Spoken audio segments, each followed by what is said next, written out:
Hey everybody, thanks for joining me on the Rundown with Ramon, hosted by Black Enterprise. Glad you're here today, and I hope your day has been splendidly fantastic. My days sure have. I think we're, let me rephrase that, Donyale. We are going to have a fantastic interview with yet another amazing entrepreneur based in the, I think, Detroit area. And welcome, Donyale, to the Rundown with Ramon. How are things in your world? How are you doing today? Things are great. I'm so happy to be here. Thank you so much for having me. You're welcome. You're welcome. So let's jump right into it. Talk to us about Hoop Mobb, who it is today and who you are today as we speak. Give us the highlight of who you are, and feel free to tell us a website, etc., right from the top for those who may want to reach out to you. Tell us the summary of who you are today. Then we'll go back to the story. Perfect. All right. So yes, I'm Donyale Walton, CEO and founder of hoopmobb.com. That's HOOPMOBB.com. And we are home of the hoop earring. We're celebrating a cultural staple. Hoop earrings mean a lot to Black and brown women. So we just wanted to highlight that and really create a platform and a brand that speaks to that woman and celebrates her and allows her to express herself in all spaces. That's pretty much how the brand started. I wanted to express myself no matter where I was. And so today we are a 7-figure brand. We are direct to consumer, so e-commerce store. And we are sold across the country. We have our mob, that's what we call them, the mob. They are nationwide, and I love it. We've grown to a team of about 7 right now. We do everything in-house, marketing, shipping, everything. We're just a small team, and we are mainly a family-based team as well. My mom works for me, my aunt, my sister, and then we have some close friends and family. So yeah, we're just rocking and rolling. I love it. I have 51 questions based on what you just said, and we'll jump right into it. But remind me, don't let me close this interview without getting to the story. But just curious, like what happens if the sister scratches your car on the weekend at church or at Thanksgiving, and then you have to talk to her on Monday about the analytics on the website? Like, how does that conversation work? What happens if mom forgot to pick up child or didn't do this? And then yet you have to talk about, shipping rates from wherever. How does that work? Thank God we're a pretty peaceful family. Okay. We're a pretty peaceful family. There's not a lot of drama. We get along very well. And, sometimes there are some times where it's like, oh, I didn't like you talk to me, but like we still got to get work done. Yes. We know that this is literally our bread and butter. This is how we eat. This is how we survive, and we're so proud of the brand that everybody just works together well. I love it. So I think that's the foundation. You kind of answered that. If there was not harmony, you'd probably be on some reality TV show, unfortunately, and we'd all be looking at you. But I like that. So the family, I think that's one tip, one lesson learned. It seems like if the family in general, we all have issues, but at peace, more or less the business can grow, I think. But if the foundation's not right, it's kind of hard to talk about shipping rates or who's mopping the floor if you don't even like auntie. Exactly. So, I don't think anyone would be, I don't think we would be working together had we not had that place. So I love that. And then hoop earrings. Educate me a bit. I do have 2 amazing Black females in my house, but from your perspective, you're seeing the analytics, you see the stats. Why is that particularly special for Black women to have hoop earrings, which is ironic, but now that you're saying it, I think there is something there. Talk a bit more about that, the cultural significance. Educate me a bit. Yeah. So, just based on our history, right, especially in this country, we have been trying to assimilate and to really climb the ladder and just make do, I guess. And we have had to, fit into these spaces that naturally we wouldn't, or we have to water ourselves down a little bit to fit into certain rooms. And so I think a lot of women identify with this brand because it's like, yes, exactly. This is me. I am proud of who I am, and I do rock my hoop earrings. But also, I'm a smart woman. I'm an educated woman, or I still get things done. And hoops don't define me in a negative way. Mm-hmm. So we're able to. And there's so many quotes about big hoop earrings and just being ghetto and all of that. But we embrace it. Like, why not? Like, why is there such a negative connotation attached to that word ghetto? do we have to see it as a bad thing? So Yeah. we really embrace that, and just celebrate women, because again, we help them express who they are naturally instead of watering themselves down. And so we always joke. I go live with my customers all the time, and I'm like, wear your hoops to the grocery store, wear them in the boardroom, wear them, wherever we have a smaller hoop. We're like, this is a very corporate approach. Okay, it's safe for work. So That's the one for the people who aren't ready to go all out. You can say, you know what, sister, we have a smaller one for you until you're ready to graduate. Exactly. Or your choice, whatever you want to do. Find us, and they're like, I found my people, or like, I'm a hoop girl. Like, I've been wearing hoops for years, and I love that this space was created for me. So yes. I love that. Because others, I'll put it that way, others, you do find it's pop culture. Oh, he got me a small little diamond right here. So yes. Hey, that is an interesting cultural norm too, depending on what side of the tracks is it where you are, but awesome. And then let's talk about that community aspect. As you may know, one of my whole mantras is personal branding. My book, Celebrity CEO, and other things I do is all about building a tribe or building a community and converting them to a sales. Let's touch on that for a bit. This aspect of, because I think you did say it, I can't read my own handwriting, but the aspect of community and Hoop Mobb. Talk about the transactional selling of a product. Here are your earrings and here's your receipt, versus what I'm hearing you say is there's some community to this. Talk about that a bit more. Dive into that. Share with us what this means to you, what this is all about.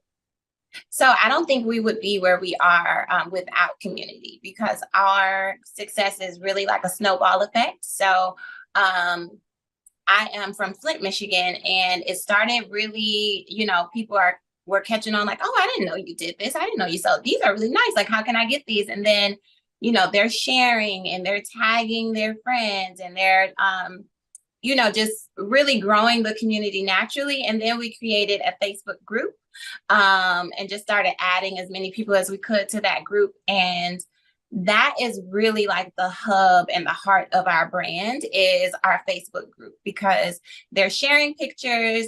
They are not shy with letting their requests be known. We need this type of earring. We need, what about this color? Oh, I saw this on TV, so, and then it's like a lot of feedback going on. I feel like they feel closer to me. I think it's important as a CEO, or just even as a customer, like when you feel like you can reach out and touch the owner of this brand, especially when it's growing to such heights and it's like, man, she's still accessible. I think that's what they like about the group and just about the brand in general. Like I said, I go live with them once a week, and it's always so funny. Like when I get on live, they're like, hey, y'all, hey, it's like a family reunion or something.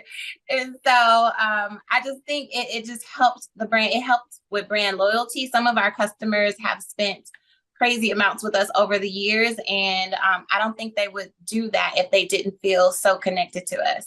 And on top of that, we take care of them. So customer service is really important to us.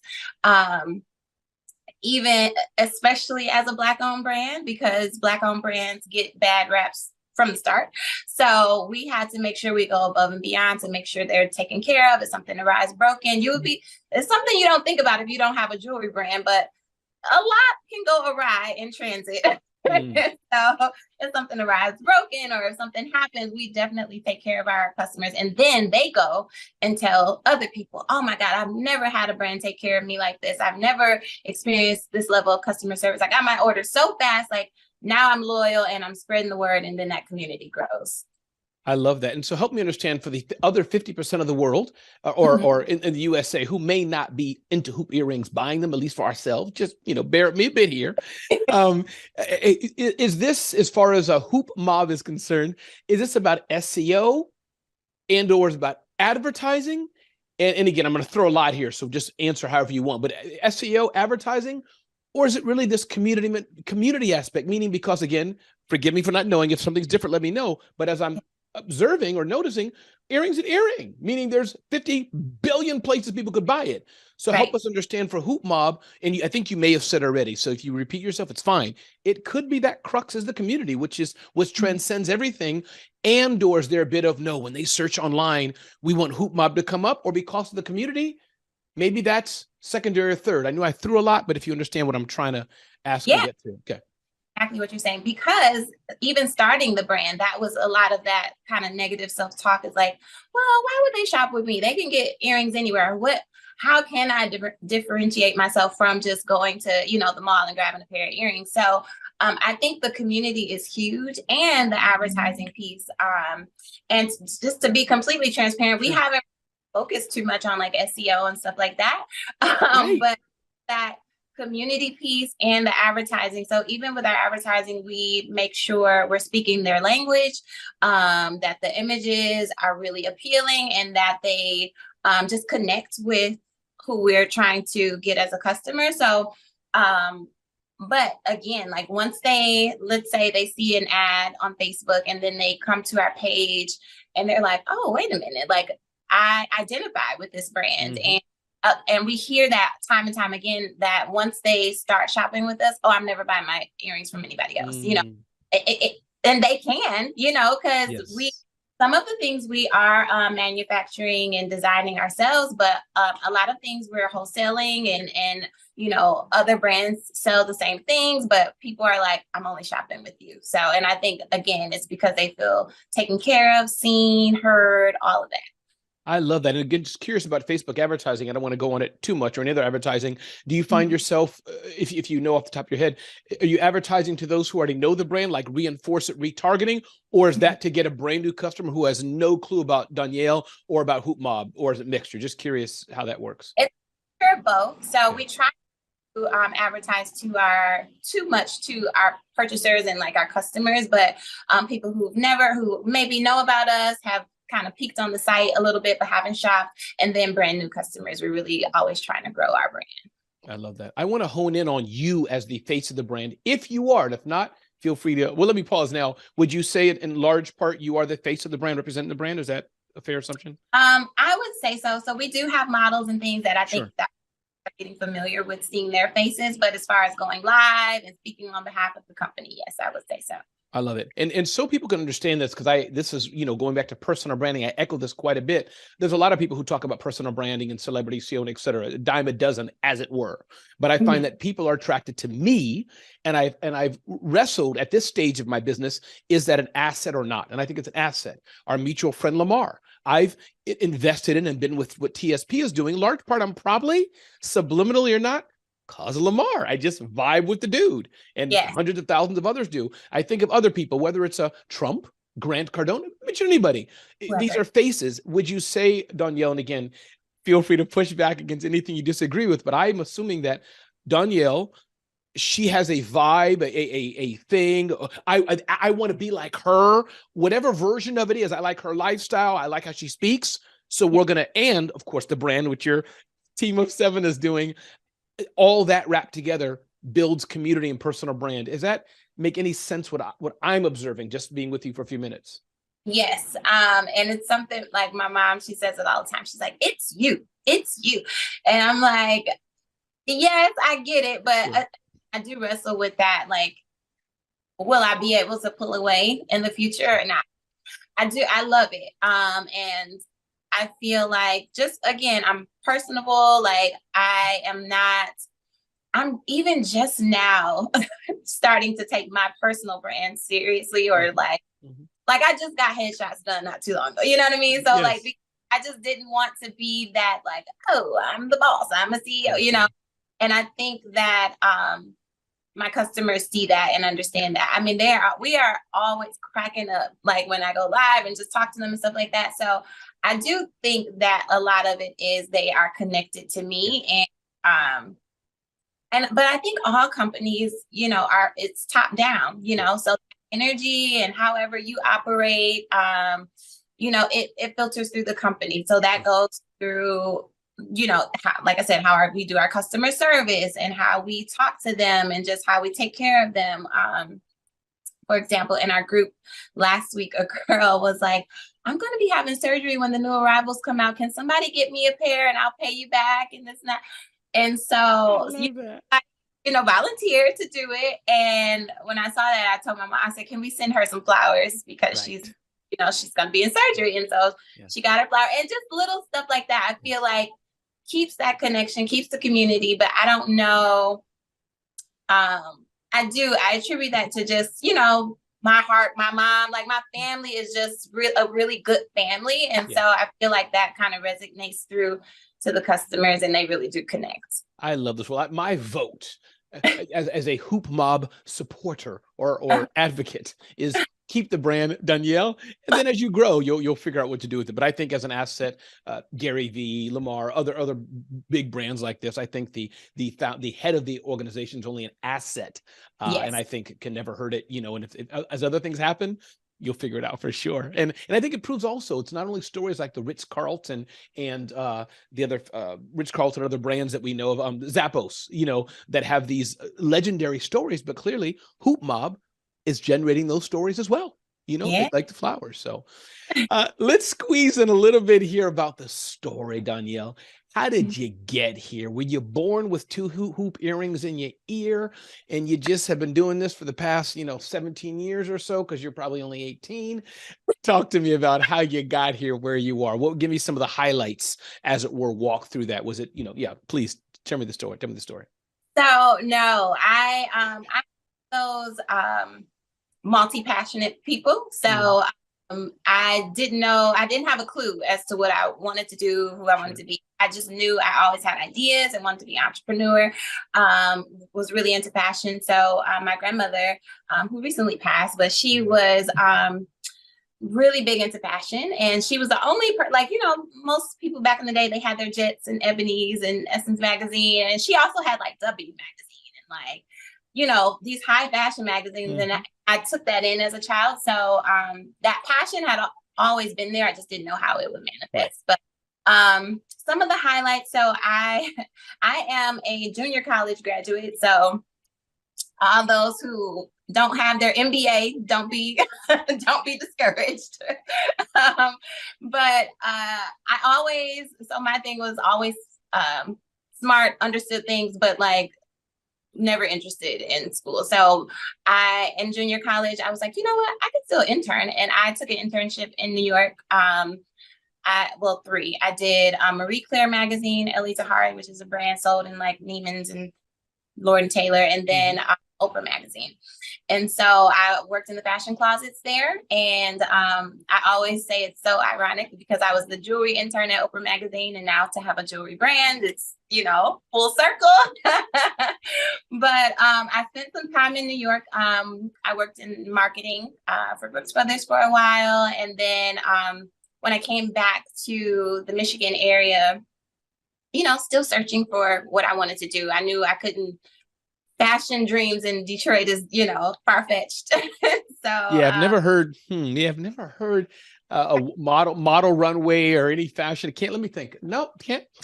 Haven't heard Detroit. It does have a very distinct style. The furs, all of that. Okay. Oh. But I knew I wanted to figure something out. So I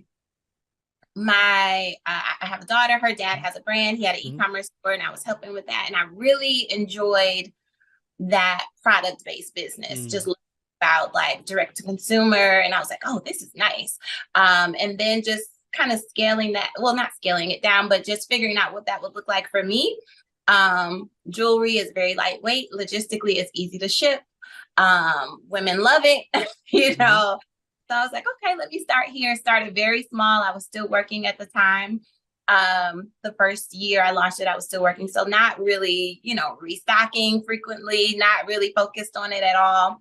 2020 hit and I was out of a job and at home. And I had a box of inventory sitting and I was like, maybe I'll just take pictures of it and list it and see how it goes. And just to even give perspective, 2020, February, I was like dashing on the side.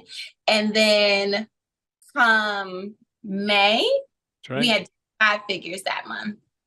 So. Wow. And how did that jump happen? Was that all word of mouth, Instagram? But what was the combination of the number one thing you did well? So the main thing, ironically, was switching my, how I was marketing from strictly Instagram. I don't know. Instagram just seemed cute and No, you can make it aesthetically pleasing, strictly Instagram to Facebook. Okay. Incorporating Facebook, because again, people who I knew, or they could share it. They're like, oh, I didn't know you were doing this, so it started to catch on. People would comment and they would share it and they would tag and this and that. So it was just more, again, more shareable on Facebook. And then when I the Facebook group, that's when it really kind of took off as well. And I will say, scarcity was not built into any kind of strategy. It was literally just didn't have enough for inventory. The scarcity was because I had limited resources to buy more, So, but because people were like, oh, I got to hurry up and get it when she drops, that kind of built the anticipation, and people were like looking forward to the next drop, and, just simple videos. And I do have like an eye for kind of design and just where things are presentable, I guess, marketing wise. And I think that gave me leverage when it came to, marketing online. So I love that, the unintentional scarcity, which is interesting. They're very familiar, not the scarcity, but things I've done where I'll hear some smart person, Simon Sinek or Seth Godin, make it up.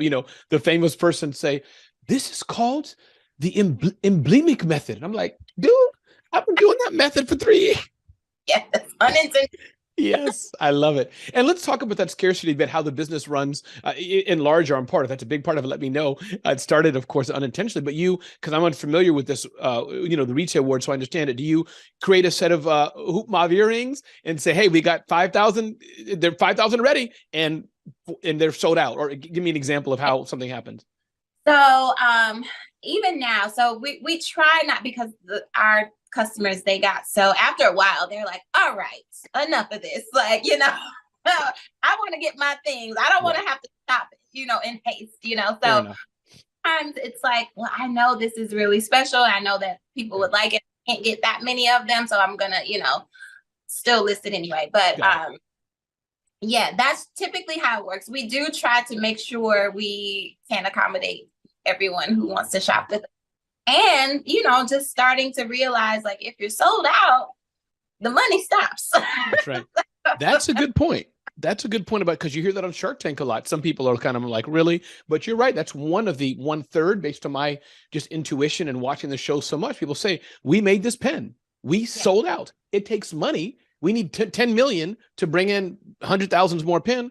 We don't have the 10 million. So it's a good cycle of credit to manufacturing to getting it. So that's a good one. So you don't live on just scarcity alone. I can go there now. I went to your site and I can buy a variety of products and inventory, correct? Yes. We do. So, but sometimes it's just, we never know. So fashion is fickle. We never know. We'll get something and not think too much about it. And they're like, oh my God.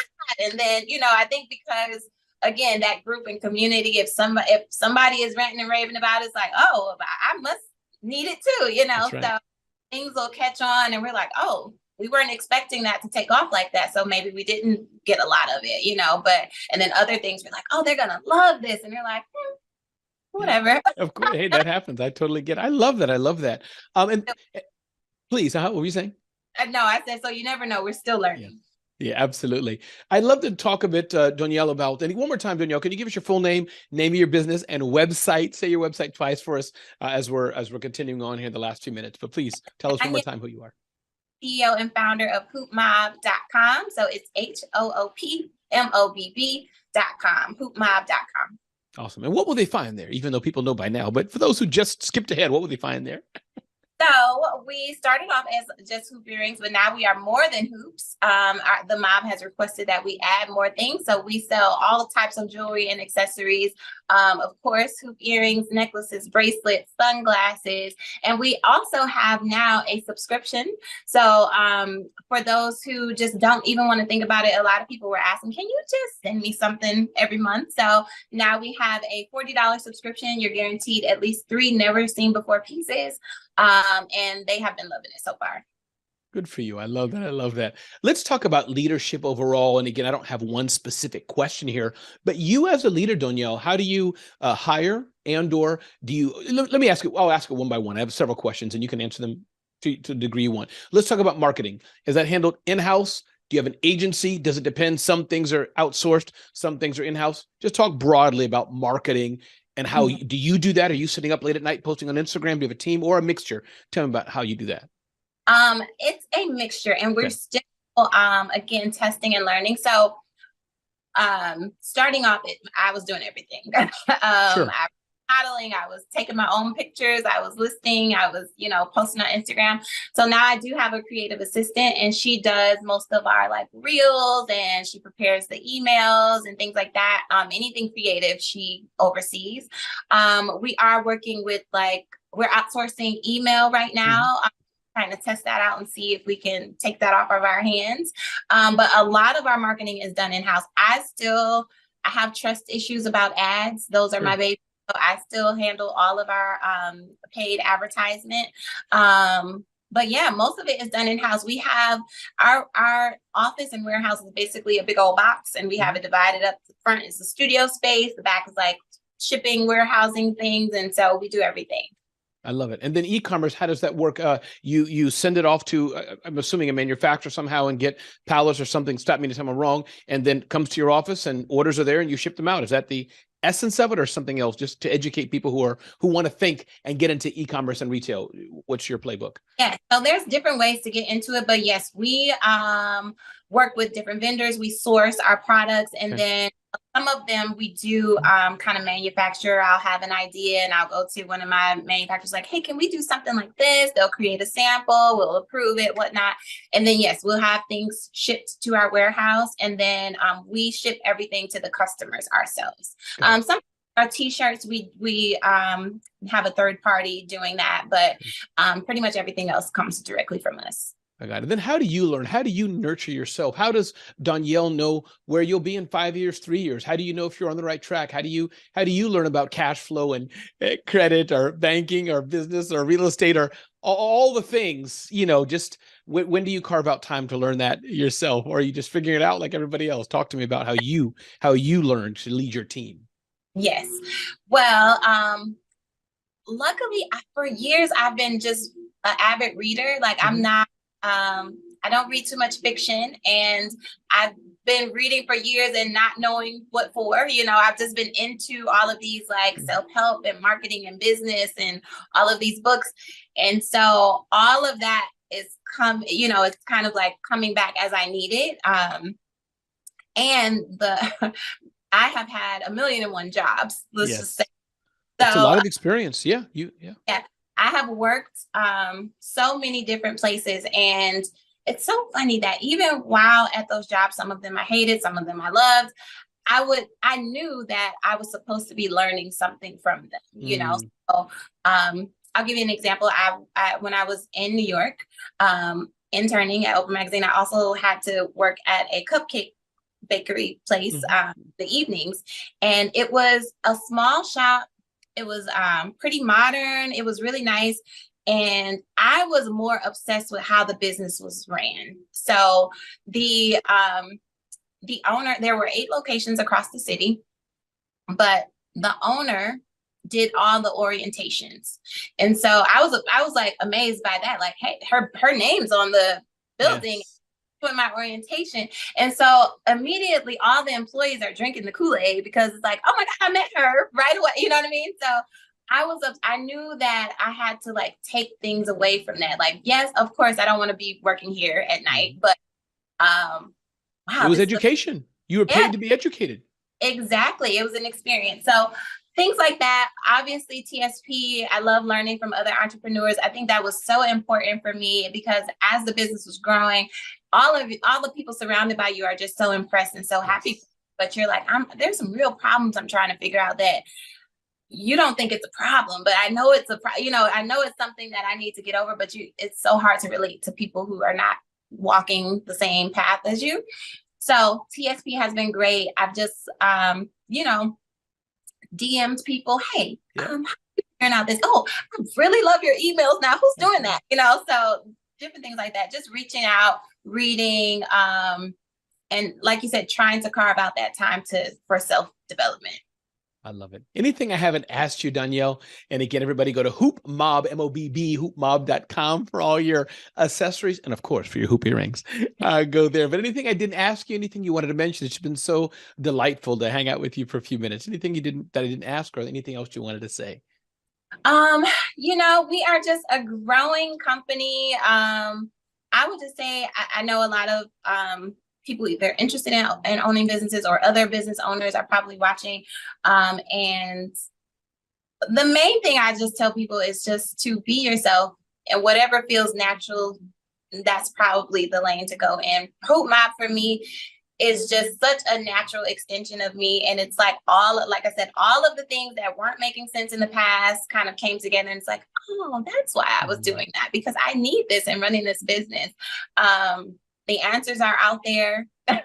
Google is your friend.